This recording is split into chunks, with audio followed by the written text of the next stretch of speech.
24 saac la soo dhaaf roobab lixaad leh ayaa ka daayay gobolada Nugaal iyo Karkar ee Puntland. Roobabkan ayaa ahaa kuwo mihigaan oo muddo 10 saacadood ah daayay. Khasaare naf iyo maal ah ayaa jira oo soo gaaray dadka deegaanka. Waxaa go'ay socodka wadooyinka labada gobol. Waxaa burburay buundooyin dhowr ah. Qaarkoodna la go'ay baabuurta xamuulka oo isticmaalay balse la soo badbaadiyay xoolihii iyo dadka ay sideen kadib markii loo gurbaday.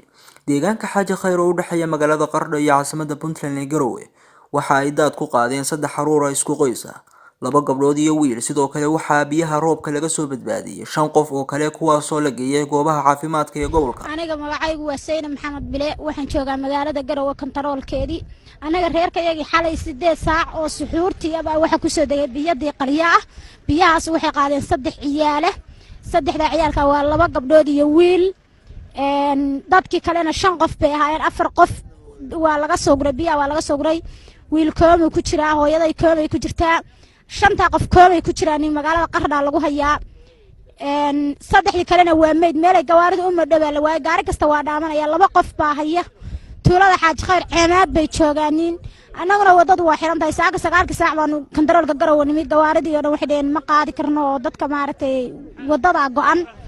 dadka aagaga darsaanti nala aagaga ku dhawaa sidoo kale waa nala mid, laakiinse wax meydana looma soo sheegin. laakiinse waa nala mid duunya iyadu geel iyo ari midna la iska wareysan mayo oo xoolahaas boholaa lagu guray baa laleeyahay. la iska wareysan mayo. dadkii koomay ku wada jiraan wixii darsaanti ahaa.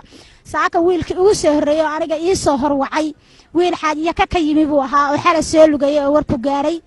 wiilkaas ee daday baa dhashay. wiil siwaqroona buu ahaa. wiilkaas ii soo sheegay wixii 4 qofna geed bay saaran yihiin. wiilkana isagoo dhulka yaalo kooma ku jiro jajaban baan hayaa. markii dambe geedkii waa laga soo guray oo 5 qof waa lala cararay. waxaa la geeyay magaalada Qardho. 3 qof oo kale waa lagu rafaaday. waa la waayay. hadeer goor 3 saac baa la helay iyagoo meeyda. 3 qof oo meydka ah wiil 6 jir weeye, gabarna waa 3 jir, gabarna 17 sano ay jirtaa. sidoo kale waxaa jira qoysas reer miyi oo ay xoolihii ay kala tageen biyuhu. maamulka Puntland ayaa ka warbixiyay roobabkan mihigaanka, bulshadana ugu baaqay inay ka taxadaraan khasaaraha ka soo gaari kara daadadkaas. sidaad la socotaan waxa raxmaad alxamdulilaahi rabbil caalamiin raxmaad aynu u baahnayn baa Ilaahay inoo keenay oo maalmaha kanba maxay tahay si isdaba jooga u hayay deegaanka Puntland badidiisa meelo dhifii waa jiraan oo sida warkaan ku helayno wali aan roobanayn oo abaartii ay tahay. laakiin alxamdulillah inta badan roobka iyo nimcada adarkiisaan baa yaala. nimco walba nuqsaan leh waxyeelo ayay u koosgareeyay roobkaasi dad iyo dunyaba leh. wuxuu kaloo leeyahay wuxuu gooyay wadooyinkii qaar sida la idin sheegay. wadooyinku waa kala go'an yihiin. islama laysuma gudbi karo.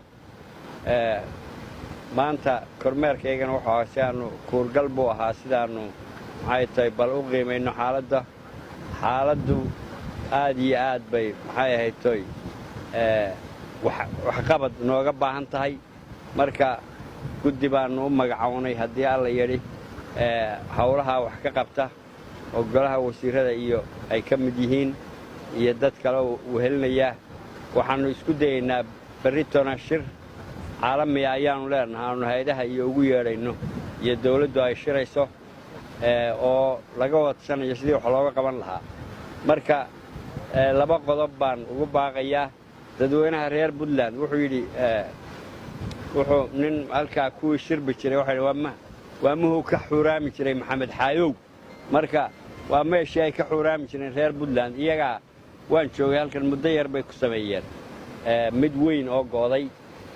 tii iyada ahayd waa laga rabaa waxa laale wixii maxay tahay gacana inay ka geystaan.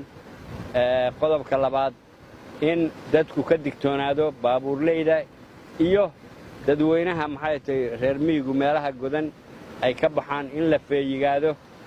taana cilaankaas waa muujinaynaa. annana haddii alla yidhi waxba dawladdu iskala hadhi mayso. waxa laale wixii ay qaban karto waa dadaalaysaa. degdegna waa u qabanaynaa haddii alla yidhi wixii aanu qaban karno waana u bilaabaynaa.